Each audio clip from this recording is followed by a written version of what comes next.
Hi YouTube, it's Carrie, Lady VSG, here with my week 8 post-op update. Today is June 1st, 2015. I had my vertical sleeve gastrectomy down in Tijuana, Mexico at the Obesity Control Center with Dr. Ariel Ortiz on April 6th, 2015. So my stats, I'm 5'7". When I booked the surgery, I weighed 301.8 pounds. The day of surgery, I weighed in at 272, and today I weighed in at 238.7 pounds. So it's a loss of 5.6 pounds since last week, and overall a loss of 63.1 pounds. I'm really shocked about the 5-pound loss in 1 week, but honestly, and I'll talk a little bit more about it later, I think it's just I was awesome at doing low carb this week, and I actually exercised. So, and I didn't get my water in every day, but almost every day. So I think those three things, there we go, are really what made the difference for me this week. So let's see. Oh, so a couple of things. When I checked in for the surgery, you know, they do all these measurements and stuff, and so my BMI when I booked the surgery was 48%. So at 238.7 pounds, I'm now down to 37.4 on the BMI scale. And I know the BMI is not the greatest measure of anything because, you know, like muscle weighs more than fat. So if I was really muscular, obviously that's a different, like you would have different health concerns than, you know, the way I am, where I honestly think a lot of this is still fat because, quite frankly, it is. And I bought a while back, I bought the Fitbit Aria scale because I wanted it, you know, I wanted it to sync to my Fitbit account. I wanted to be able to keep track of my weight easier. And I really liked that it apparently, you know, it sends the little pulse or whatever to measure your actual body fat percentage rather than using the BMI. So when I weighed in at the hospital for surgery, my actual body fat percentage was measured as 50.8%, so just slightly more than half of me was fat at the time. And right now I'm down to, according to my ARIA scale, I'm down to 47.5. So my overall body fat percentage has gone down.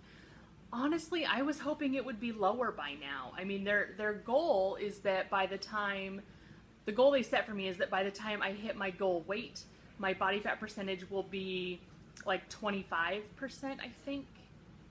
I can't remember if it's like 25 or I don't think it's 28. I think 28 is like the maximum they want me at. I think they want me closer to 25.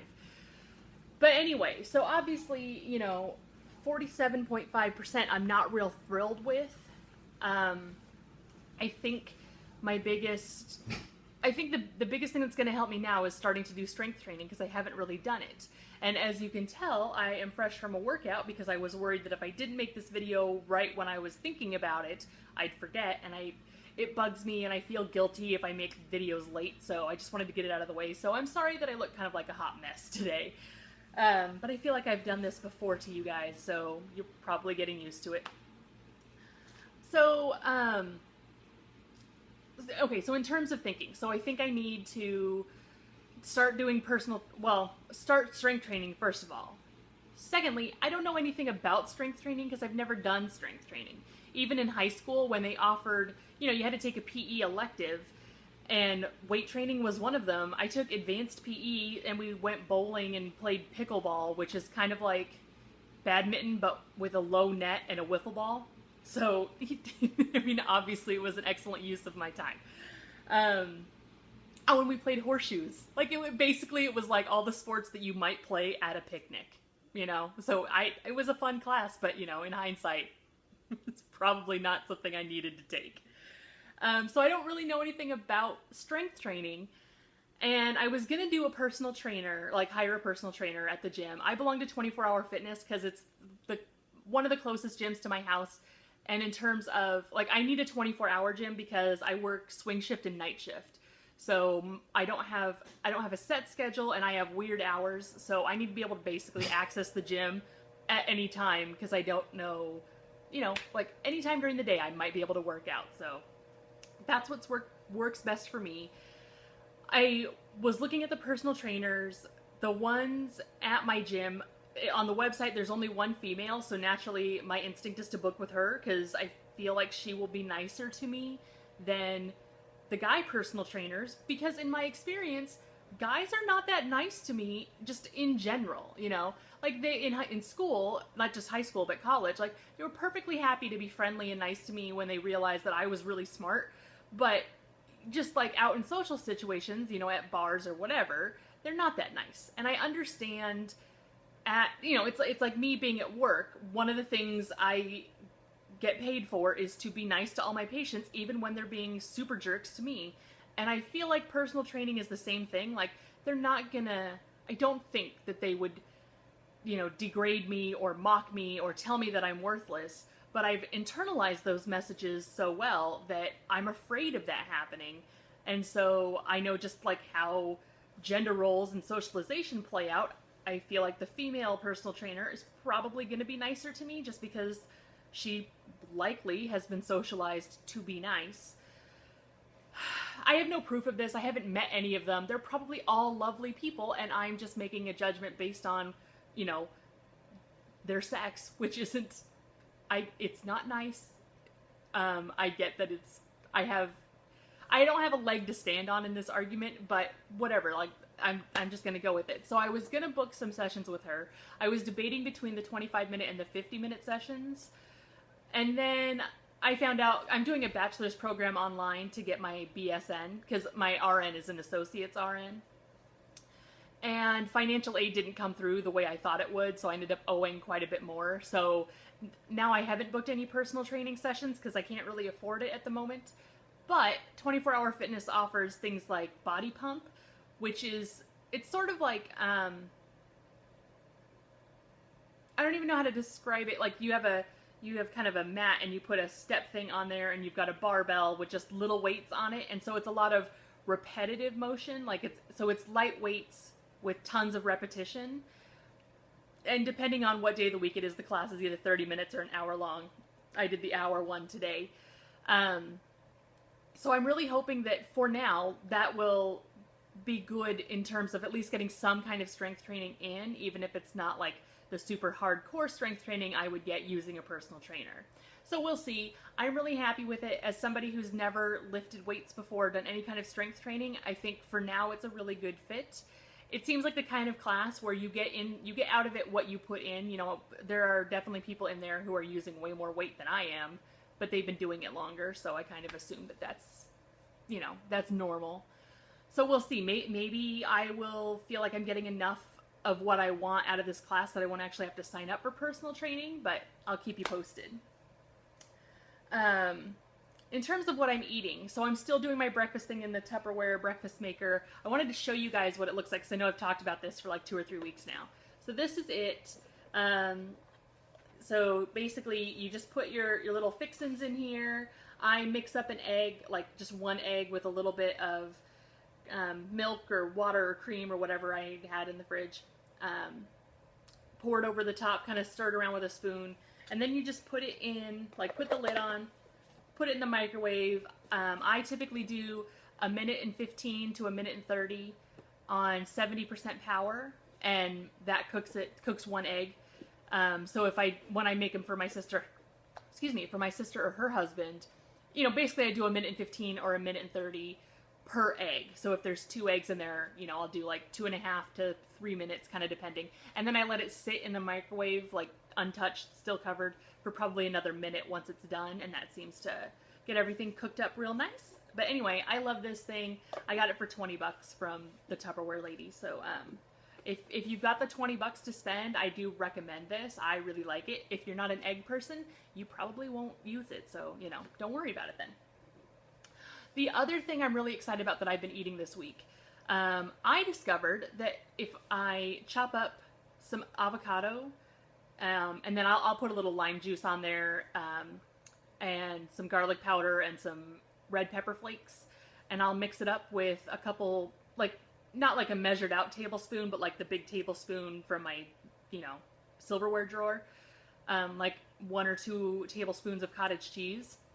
It makes a really good like a little meal for me or a little snack. So I've been taking that to work. It's something I can, it's especially because it's been really warm this week. This week was, I think, some of the first days that we've had over 80 degrees here in Portland, and so of course I instantly am just like, oh my god, it's so hot, I'm gonna die. And then my little brother and my mom and people who are from areas that where it gets way hotter than 80 degrees just laugh at me. But I'm a weenie. I don't like hot weather. If it's above 80, I'm miserable. But so the avocado and cottage cheese is great because it has enough protein in it that I feel satisfied. It's cold, so that feels good to eat. And, I think it tastes really good. So that's the other thing I've been eating a lot of this week, is avocado and cottage cheese kind of mixed together. So how I've been feeling. I mean, honestly, like this week I've just noticed that I've been super gassy, but I think that is probably due to eating a bit more vegetables, making sure I'm getting my exercise in, and also, I'm not constipated anymore, so things are actually moving around, and I think that probably just leads to some excess gas.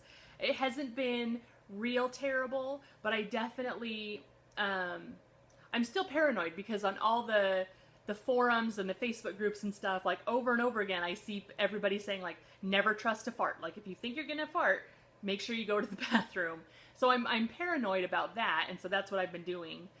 But so far there hasn't been any incidents, but it's something that I choose to be aware of because I don't want to accidentally like sharp myself at work. I don't carry I typically don't have spare scrubs in the car. So yeah, just, preventative measures.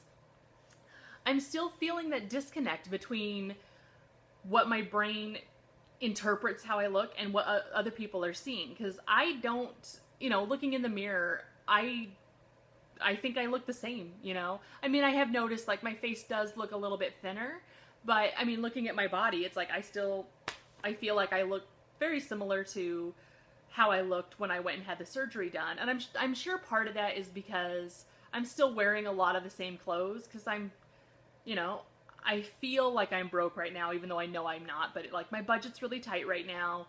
I feel like these clothes are still kind of fitting me, so I don't want to replace them. And so I wonder if part of it is that, like maybe once I have to get new clothes and sort of update my wardrobe, if maybe I'll feel different. But right now I'm still fitting into the same clothes pretty much. I did get smaller jeans and they fit and they feel amazing, so, that's nice. But, so, I don't feel like I look any different, but I'm getting tons of compliments and tons of comments now from people like, wow, you've lost a lot of weight. And so that's sort of the disconnect where obviously I look different because people are commenting on it. And so then it's weird to think, so I have to look different, but why isn't my brain figuring that out? And then yesterday, my older brother is getting married at the end of the month. And yesterday, my sister and I went dress shopping, and I found this cute dress at Kohl's. I was really excited. It was from the Jennifer Lopez collection, so of course I was like instantly enamored with it and just wanted it to fit so bad because it wasn't in the plus size section. I tried on the XL, and I fit into it, which was so exciting because I usually wear a 2X or a 3X. Well, I used to. When I weighed 300 pounds, I wore a 3X. And they didn't have one that big. The biggest they had was an XL, so naturally that's the one I tried on. And it fit, but it was a little bit too loose, and the wedding's not till the end of the month, and I thought, well, I'll try on the large. And the large fits amazing. My boobs look great, like I was flabbergasted. I'm like, the fact that I fit into a large is so surreal to me because I didn't think I was going to fit into the XL. So, and I know, dresses I've always been able to fit into a smaller size than pants. So like I'm wearing my size 20 jeans and I'm wearing a large dress when normally like I would probably need an XL if I was going just for pants or something. But like it's really exciting for me, I fit into a large. I can buy stuff in the normal sections now. Like I'm kind of excited about that. And so I'm wondering if maybe my brain's going to start catching up to the fact that I've lost weight now because I fit into smaller clothes. Like, I'm so excited about that. And then the last thing I wanted to talk to you about, so today's June 1st, I've got on one of my Facebook groups, they're going around talking about their June goals. And so my June goals, my first one is to lose 10 pounds in the month of June, because I feel like I'm getting to the point where the weight loss is going to slow down.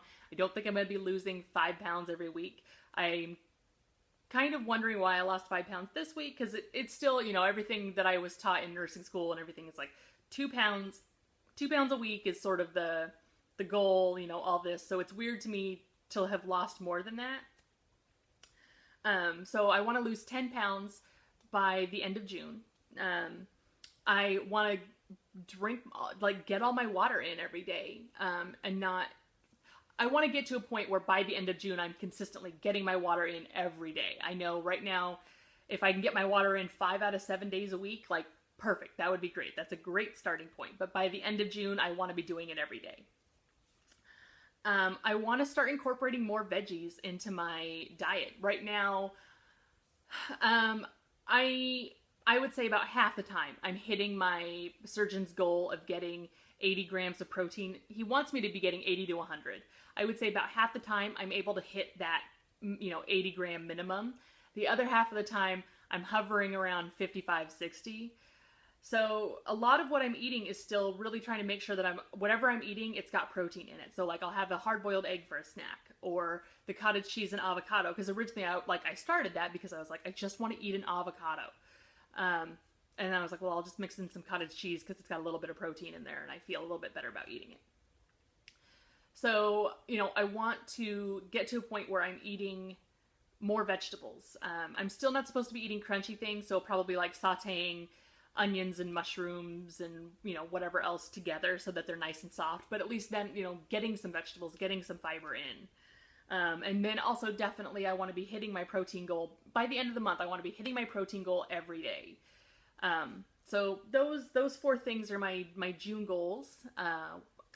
As the month goes on, I will try to keep you posted on how I'm doing. Fingers crossed I'll do really awesome. I still have a case of my Isopure ready to drinks out in my little storage shed.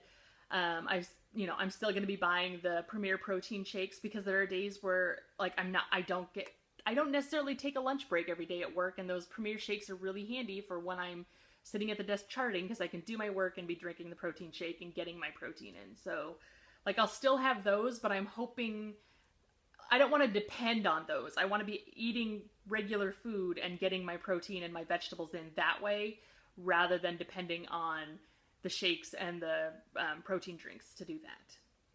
So other than that, this video is 18 minutes long, so I'm going to cut it off here.